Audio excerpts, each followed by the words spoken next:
Hello friends, welcome to our YouTube channel तैयारी exam की। आज के इस वीडियो में हम लोग इतिहास से खंड ब यानी कि सेक्शन बी है। यहाँ पे सेक्शन ए में आपको ऑब्जेक्टिव क्वेश्चन मिलेगा और सेक्शन बी में इस तरह से आपको रहेंगे इतिहास, ठीक है, लघु उत्तरीय प्रश्न और शॉर्ट आंसर टाइप क्वेश्चन और दीर्घ उत्तरीय प्रश्न भी इसी में है। तो आइए देखते हैं। पहले इंस्ट्रक्शन अच्छा से पढ़ लीजिएगा। प्रश्न संख्या 1 से 6 तक लघु उत्तरीय है। इनमें से किन्हीं 3 प्रश्नों के उत्तर दें। प्रत्येक प्रश्न के लिए 2 अंक निर्धारित हैं, ठीक है। 3 × 2 = 6। क्वेश्चन नंबर हमारा पहला है, न्यू डील पर एक संक्षिप्त टिप्पणी लिखें। तो उत्तर हो जाएगा, आर्थिक महामंदी के प्रभाव से उबरने के लिए अमेरिकी राष्ट्रपति लिन डी रूजवेल्ट ने जो नई आर्थिक नीति अपनाई उसे न्यू डील कहा जाता है। नीति के अंतर्गत जन कल्याण की व्यापक योजनाएं बनाई गई। इस योजना का कृषि और उद्योग में संतुलन स्थापित करना तथा मानव समाज और स्वाधीनता सुरक्षित रखना था। ओके, अब देखिए हम लोग क्वेश्चन नंबर 2 पे चलते हैं। खूनी रविवार क्या है? बहुत ही महत्वपूर्ण क्वेश्चन है। तो उत्तर हो जाएगा, 1905 में जापान से पराजय के बाद रूस में क्रांति हो गई। 9 जनवरी 1905 को रूसी जनता जार के महल के पास एकत्र हो गई। सेना ने इन निहत्थों पर गोलियां चलानी शुरू कर दी। बहुत लोग मारे गए। वह रविवार का दिन था, तब उस तिथि को खूनी रविवार कहा जाने लगा। ओके, 3 है यहाँ पे, गांधी जी ने नमक कानून क्यों तोड़ा? सब बहुत ही महत्वपूर्ण क्वेश्चन है। तो उत्तर हो जाएगा, सविनय अवज्ञा आंदोलन की शुरुआत नमक कानून तोड़ने के लिए निश्चित किया, क्योंकि नमक का व्यवहार सभी वर्ग, सभी धर्म और सभी जाति लोग सामान्य रूप से करते थे। नमक पर ब्रिटिश ने टैक्स लगा रखा था और व्यक्तिगत उत्पादन पर रोक लगा हुआ था। इसलिए गांधी जी ने नमक कानून तोड़ा और वहां से सविनय अवज्ञा आंदोलन की शुरुआत की। प्रश्न संख्या 4 है यहाँ पे, जो कि बहुत ही महत्वपूर्ण है। मेटरनिक कौन था? यूरोपीय इतिहास में वह क्यों विख्यात है? उत्तर हो जाएगा, मेटरनिक ऑस्ट्रिया का चांसलर था। वह घोर प्रतिक्रियावादी क्रांति के संदेशों का कट्टर विरोधी एवं पुरातन व्यवस्था बनाए रखने का समर्थक था। उसकी नीति का मूल मंत्र था, ध्यान देंगे, शासन करो और कोई परिवर्तन नहीं होने दो। वियना कांग्रेस और बाद के यूरोपीय इतिहास में मेटरनिक अपने द्वारा स्थापित मेटरनिक व्यवस्था के कारण विख्यात है। 1848 में वह ऑस्ट्रिया छोड़कर लंदन चला गया, ठीक है। अब आइए हम लोग देखते हैं प्रश्न संख्या 5 क्या है। रेशम मार्ग से आप क्या समझते हैं? तो उत्तर हो जाएगा, समरकंद, पार्सिया, सीरिया मार्ग को रेशम मार्ग कहा जाता है और यह एशिया से यूरोप पहुंचने का व्यापारियों का मार्ग था। इसी रेशम मार्ग से 11वीं शताब्दी में चीन से कागज यूरोप पहुंचा। ओके, आप लोग चाहे तो स्क्रीनशॉट लेके भी इसे लिख के बना सकते हैं, ठीक है। अब देखिए प्रश्न संख्या 6 है यहाँ पे, इटली तथा जर्मनी के एकीकरण में ऑस्ट्रिया की भूमिका क्या थी? उत्तर हो जाएगा, इटली जर्मनी का एकीकरण ऑस्ट्रिया की शर्त पर हुआ, क्योंकि इटली एवं जर्मनी के प्रांतों पर ऑस्ट्रिया का आधिपत्य तथा हस्तक्षेप था। ऑस्ट्रिया को इटली और जर्मनी से बाहर करके ही दोनों का एकीकरण संभव था। दोनों राष्ट्रों ने ऑस्ट्रिया को बाहर निकालने के लिए विदेशी सहायता ली, ठीक है। ये देखिए 6 क्वेश्चन है, इसमें आपको 3 बनाना होता है। आप एग्ज़ाम देने जाइएगा तो उसमें इसी टाइप का रहेगा, ठीक है। आपको 3 किसी भी हालत में बनाना ही बनाना है। अब आइए देखते हैं हम लोग लॉन्ग आंसर क्वेश्चन की ओर चलते हैं।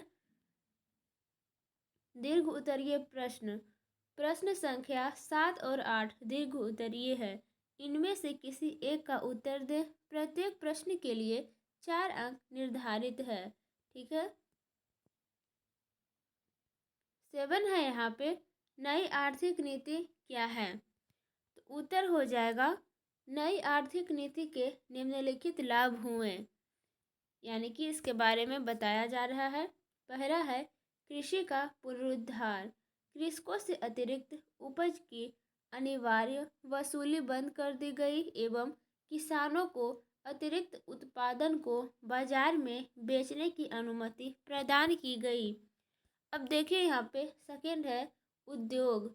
युद्ध सामग्री और उत्पादन के स्तर को ऊंचा करने के लिए आवश्यक था कि औद्योगिकीकरण तेजी से किया जाए। स्टालिन ने रूस को मशीन आयात करने वाले देश से मशीन निर्माण करने वाला देश बना दिया। ओके, अब आगे की बात करें 3 पॉइंट पे, मुद्रा सुधार एवं व्यवस्था। गृह युद्ध के कारण देश की मुद्रा का पूरी तरह अवमूल्यन हो चुका था। अतः 1922 ईस्वी में शासकीय बैंक को चबोनेट्स यानी कि 10 स्वर्ण रूबल के बराबर बैंक नोट जारी करने के लिए प्राधिकृत किया गया। रूबल की 1924 में मुद्रा सुधार करके रूबल की विनिमय दर स्थिर बना दी गई। ओके, अब देखिए यहाँ पे 4 है छोटे उद्योग। सोवियत संघ में जहाँ बड़े उद्योगों पर पूर्ण सरकारी नियंत्रण था, वहीं कुछ छोटे छोटे उद्योगों का विराष्ट्रीयकरण किया गया। 1922 ईस्वी में 4000 छोटे उद्योगों को लाइसेंस जारी किया गया। 5 है यहाँ पे श्रम और मजदूर संघ नीति। जबरदस्ती श्रम करवाने और बराबर वेतन न देने की नीति समाप्त हो गई। श्रमिकों को कुछ नगद मुद्रा भी दिया जाने लगा। ओके, अब कुल मिलाकर बात करें तो नई आर्थिक नीति ने प्रथम महायुद्ध और क्रांति के समय तथा गृह युद्ध की अवधि में हुए विनाश से अर्थव्यवस्था को शीघ्र ही सुधारने में बड़ी मदद की। ओके, तो आपको इस टाइप से क्वेश्चन मिलेगा और एक इजी टाइप का थोड़ा मिलेगा। ये है मुद्रण क्रांति ने आधुनिक विश्व को कैसे प्रभावित किया, वर्णन करें। तो आपको जो आता है क्वेश्चन उसका आप लोग आंसर दे दीजिएगा, ठीक है। तो 8 का हम लोग आंसर देखेंगे। मुद्रण क्रांति ने आधुनिक विश्व को कैसे प्रभावित किया, वर्णन करें। तो उत्तर हो जाएगा यहाँ पे, मुद्रण क्रांति के कारण छापा खानों की संख्या में वृद्धि हुई, जिसके परिणाम स्वरूप पुस्तक निर्माण में अप्रत्याशित वृद्धि हुई। मुद्रण क्रांति ने आम लोगों की जिंदगी ही बदल दी। आम लोगों का जुड़ाव सूचना, ज्ञान, संस्था और सत्ता से नजदीक स्तर पर हुआ। फलतः लोक चेतना एवं दृष्टि में बदलाव संभव हुआ, ठीक है। आगे की बात करते हैं। मुद्रण क्रांति के फलस्वरूप किताबें समाज में सभी तबकों तक पहुंच गई। किताबों की पहुंच आसान होने से पढ़ने की एक नई संस्कृति विकसित हुई। एक नया पाठक वर्ग पैदा हुआ तथा पढ़ने से उनके अंदर तार्किक क्षमता, यहाँ पे अंदर है, ठीक है, तार्किक क्षमता का विकास हुआ। पठन पाठन से विचारों का व्यापक प्रचार प्रसार हुआ तथा तर्कवाद और मानवतावाद के द्वारा खुला, ठीक है। धर्म सुधारक मार्टिन लूथर ने, ध्यान देंगे यहाँ से आप लोग, धर्म सुधारक मार्टिन लूथर ने रोमन कैथोलिक चर्च की कुरीतियों की आलोचना करते हुए अपनी 95 स्थापनाएं लिखी। लूथर के लेख आम लोगों यानी कि स्वतंत्र विचारों के पोषक में काफ़ी लोकप्रिय हुए। कैथोलिक चर्च की सत्ता एवं उसके चरित्र पर लोगों द्वारा प्रश्न चिन्ह उठाए जाने लगे। फलस्वरूप चर्च में विभाजन हुआ और प्रोटेस्टेंट धर्म सुधार आंदोलन की शुरुआत हुई।